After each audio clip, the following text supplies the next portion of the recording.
This afternoon at Trump Tower during a meeting with journalists and Orthodox Jewish activists. Trump then turned to the room and said, you know what, Corey, I've been loyal to you.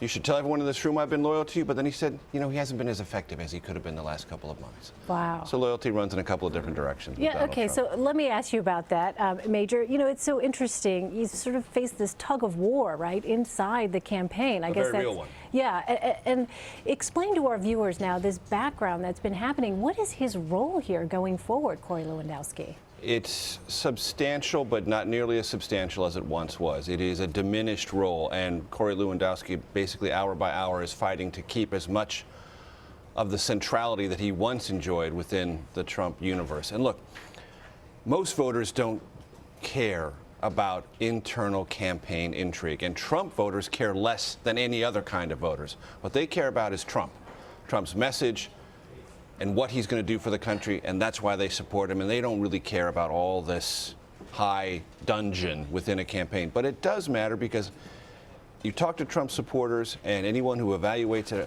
presidential campaign that's in a bit of a rough patch, when it begins to make an internal transition, that's an enormously important moment because it either works or it doesn't work. And if it works, things become smoother, they become more confident, decisions are made more effectively, and the candidate is able to focus on the things that he needs to focus on, and the people he's delegated to create solutions and fix problems and don't burden the candidate with that. Yes. So we need to get to this, what we need to find out from the Trump campaign is how far away are they from that magic moment where this new team is cohesive and competent. Yes, it's less about what is Corey Lewandowski's role and more about how is the candidate changing, how is he adapting. This is a period where he's had a rough few weeks. I think we've talked about that, whether it's Corey Lewandowski's legal problems or things that Trump has said. And so he's brought on these new people. He's had to deal with this delegate issue.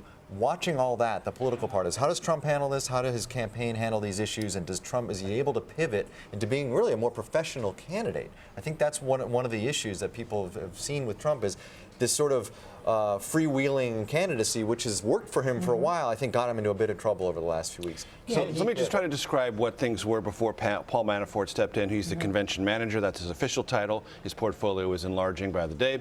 And then Rick Wiley was just hired as the national political director. Before those two came on, imagine a big SUV going down the road.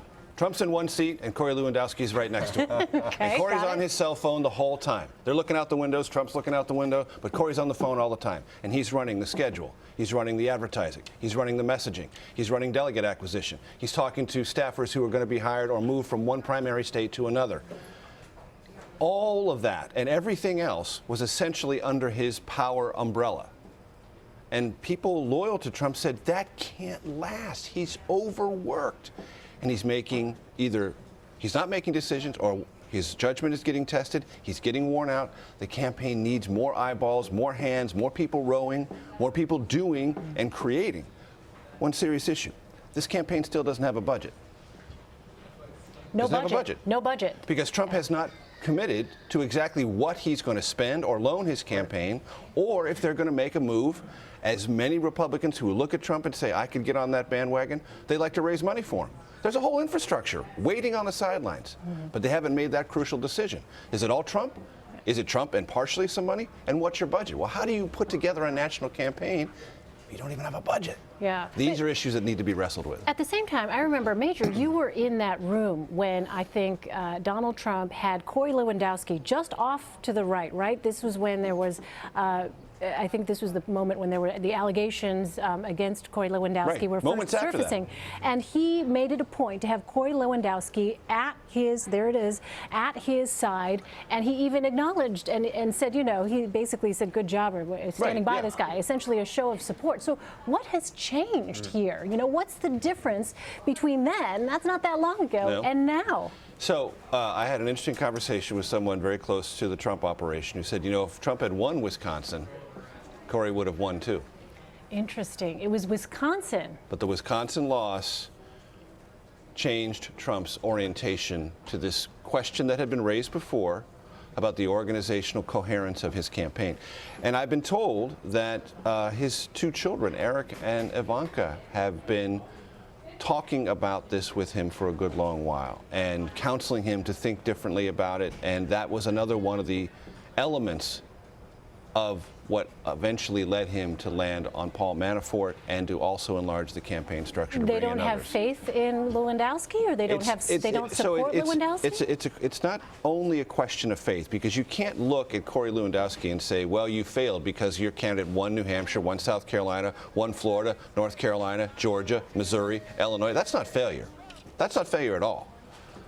But can you do all those jobs, and can you do them well, and can you prepare your candidate and your team for what is essentially trench warfare for delegates from now until June 7th? That's a big part of it, too. I think there was a realization by Trump when Colorado happened that they were not prepared for that scenario. And that is on Corey a little bit. A lot. He's the campaign manager. So they bring in somebody like Manafort, who has experience dealing with conventions and delegates. Then there's a messaging problem. I mean, Trump, whether it was fatigue, whether it was just not being pushed back against by his staff, he was getting in trouble with his message. And I think they're bringing in people who are trying to turn the ship around slowly, but to make him a more professional candidate. Yes, he's still going to be the freewheeling Donald Trump. He's still going to be the guy on the stump that is going to be saying tossing the red meat to his supporters. But he also can't make the mistakes that he's been making, whether it was infrastructure-wise or communication-wise. He can't be doing that if he wants to continue forward. And there's one last structural point that the Trump campaign has got to reconcile itself to. There are fewer candidates, which means the anti-Trump vote is mathematically larger and more significant than it was before. It's not a divided Republican vote against him anymore. It's more consolidated. So you've got to find ways to win more of the vote. That's why New York is going to be really important. That 50% threshold in our poll is extremely important in New York. You get 14 delegates in New York by winning the majority vote, and then you get 3 for each of the 27 congressional districts if you assume or win a majority within that congressional district. So for Trump to run up the score here, which he desperately needs to do to get back on track, he's got to get obviously a majority statewide, but a majority in the vast majority of congressional districts. Let me ask you this. The notion that Trump has now brought on Paul Manafort, Rick Wiley, we had their names and pictures up there for our viewers. I know this might seem like parlor games and Washington insidery stuff, but is there a question here about whether or not the bringing on of these two is somehow going to damage his anti-establishment credibility? Because the notion that you've got these two experienced hands coming in to do, as you said, professionalize this campaign would seem to run counter to the very narrative that he has established, that Donald Trump has established, that I'm the outsider candidate. I think it's worth watching Trump very closely and see how, as a candidate, he still communicates with his supporters. Does he become such a rigid candidate and a more professional, made-up candidate, or does he continue on but just makes fewer mistakes? That's going to be really interesting to watch, I think. And we'll see. It doesn't seem like they've reined him in too much. I mean, since Manafort has come on board, he hasn't really been reined in too much. I think they've managed his appearances better. I think they are putting him in positions where maybe they're more. I mean, I thought the putting him in front of CNN with his family, that was not something I think that he would have done 3 or 4 months ago. But putting him there on that town hall with his family, that's a moment I think that helps Trump. I think they're going to try to find more moments like that to maybe humanize him, make him more of a better candidate, but at the same time not rein him in too much to alienate his supporters. Right, and you can't take away Trump from Trump. That's not possible. He's not going to lose his image as the outsider, as the insurgent. He is the outsider. He is the insurgent. There's no question about that. And one of the things that he is trying to accomplish in this protracted sense of grievances about things that are long settled and that his campaign should have known about and simply blundered through, Colorado a classic example, is to say, hey, Trump supporters, we're up against some pretty powerful forces. Don't think we're not, and don't think this game is over. It's not. So you need to be in the trenches for me as primary voters, as organizers, as activists.